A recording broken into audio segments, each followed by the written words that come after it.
Gibran, desde luego, tendrá su muy valioso análisis y punto de vista de lo ocurrido ayer en la Plaza de la Constitución, en el Zócalo y en otros puntos clave de la República Mexicana y algunas expresiones en embajadas y consulados de México en el extranjero. Gibran, bienvenido. ¿Cuál es tu lectura? ¿Cómo te va? Muy buena tarde. ¿Qué tal, Pepe? Buenas tardes a ti y a tu audiencia aquí en Fórmula. Bueno, a mí me parece una excelente noticia lo que sucedió el día de ayer en las plazas públicas de nuestro país. Un respiro, una esperanza, una muestra de que las clases medias que trajeron la transición a la democracia a nuestro país siguen pensando lo mismo y mantienen las mismas convicciones pluralistas que mantenían antes. Las costumbres del poder, sin embargo, no cambian. Sus usos y costumbres permanecen iguales. Los periódicos oficialistas prefirieron decir miles se manifiestan, aunque hayan sido centenares de miles a lo largo y ancho de todo el país. Quienes antes decían o se quejaban de que nos decían acarreados, decíamos no somos acarreados, somos organizados, ahora acusan de que hay acarreo en la organización. Quienes solían decir a los que iban a manifestaciones antes del PRI y después de la oposición, que no sabían ni siquiera qué hacían ahí, porque no dominaban la argumentación técnica o teórica de sus reclamos, pues ahora dicen lo mismo respecto a estas expresiones ciudadanas. Lo único que tienen en común es que estos argumentos vienen desde el poder. No importa que antes estuvieran, o más bien, antes les parecían válidos por estar en la oposición, antes les parecían inválidos por estar en la oposición, hoy les parecen válidos por estar en el poder.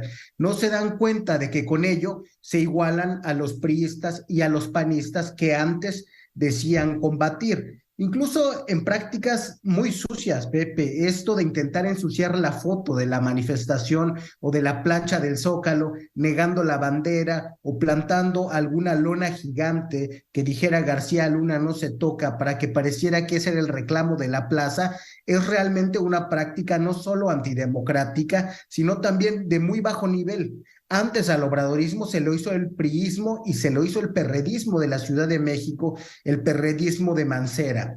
Pero debo decir, las personas son las mismas, ¿eh? Esos que estaban antes con Mancera o que estaban antes con el PRI, en su mayoría ya se fueron hacia Morena. Son aquellos adictos al poder. Por desgracia, la ciudadanía tiene que seguir luchando para encontrar la apertura de estos cauces democráticos, una ciudadanía que carece de líder en este momento. Ninguno de los discursos, ni a uno el que fue muy decente del ministro Cosío, es capaz de expresar toda la fuerza que demuestra la ciudadanía en su reclamo. Es una ciudadanía en busca de líder, en busca de dirigente, para poder librar de mejor manera esta batalla por el pluralismo. Hoy decía por la mañana Epigmenio Ibarra, uno de los voceros sin duda más significados de la 4T, decía que esto no fue sino una expresión del conservadurismo de oposición, claro, y sin cabeza, descabezado. ¿Hacia dónde va todo esto? ¿Qué debe seguir después de este llamado que hay que entenderlo con claridad? Es un llamado a la Suprema Corte, a los 11 ministros de la Suprema Corte, para que hagan valer nuestra Constitución, nuestra Carta Magna. No es precisamente una protesta contra el presidente y de ninguna manera debe leerse así, aunque el presidente lo sienta como un ataque contra su gobierno. Pues es que el presidente ha atacado el pluralismo. Entonces, si se defiende el pluralismo, pues claramente se opone uno al presidente, se pone en el camino, pero porque eso es una conquista del pueblo de México. Yo creo que Pigmenio tiene razón en que se trata de una propuesta conservadora en el sentido de que intenta conservar un valor. El valor que se intenta conservar es el pluralismo y la incipiente democracia. ¿Por qué? Porque la propuesta del presidente, el plan B, la verdad muy mal hecho técnicamente, es una propuesta reaccionaria, regresiva, que busca volver a un autoritarismo de partido hegemónico, algo que superamos hace mucho tiempo. El partido hegemónico no está mal. Morena el trienio pasado fue hegemónico por los votos. Como ahora están perdiendo votos, pues quieren que el control y que las garantías se disuelvan y que la estructura del INE desaparezca en buena parte. Es un reclamo que pretende que se haga valer la Constitución, pero que tiene que convertirse también en una agenda política que vaya más allá de eso.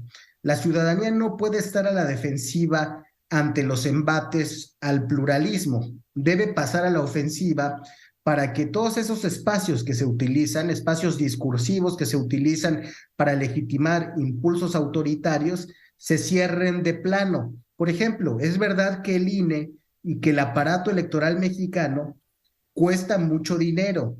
Entre otras cosas, eso es porque acepta o porque asume funciones de gobernación que en otros países están en los ministerios del interior, pero esta es la mejor manera que hemos encontrado de hacerlo.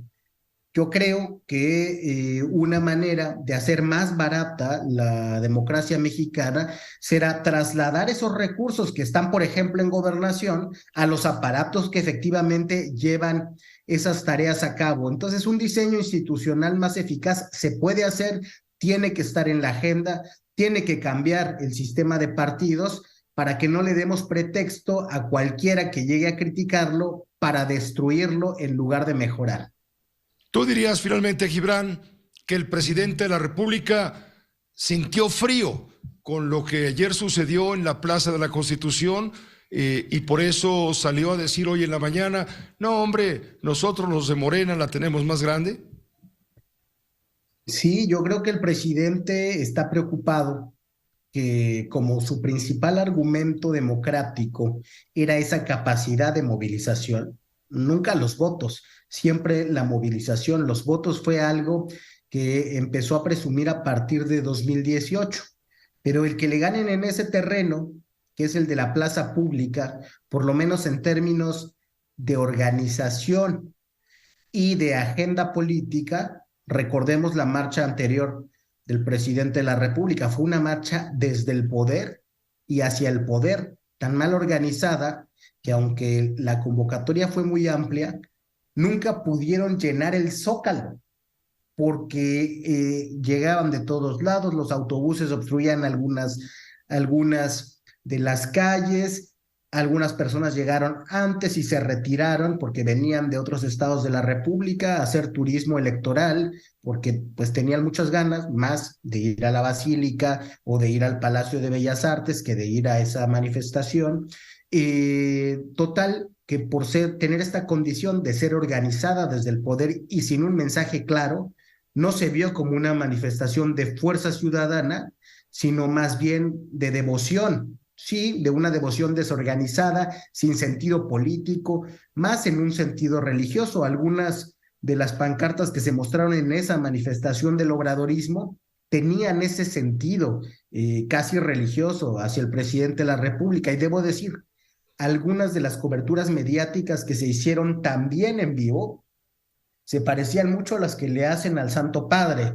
Creo que esa diferencia cualitativa entre lo que vimos ahora, una ciudadanía autoorganizada, aunque carezca de dirigentes legítimos para enarbolar sus reclamos, con la manifestación desorganizada que requirió de todos los recursos desde el poder y que no tenía una agenda clara, sino solo una colección de consignas, muestra muy bien el terreno en el que se va a dar la disputa de 2024.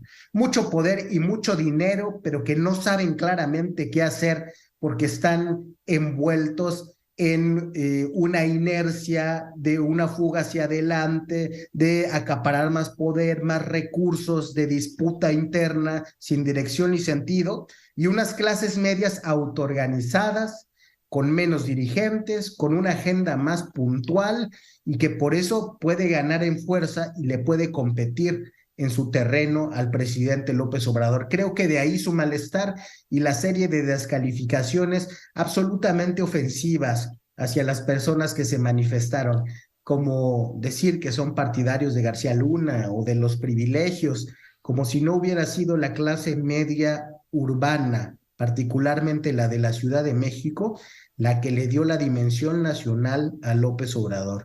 Los que antes, con el 90% de aprobación, le dimos a nuestro jefe de gobierno la posibilidad de competir a la presidencia de la República, hoy somos descartados como si fuéramos el peor público de la política mexicana. Lo bueno es que esa palabra a la clase media ya no le hace mucha mella. La palabra del presidente ha venido devaluándose por la facilidad en que utiliza el denuesto en lugar del diálogo.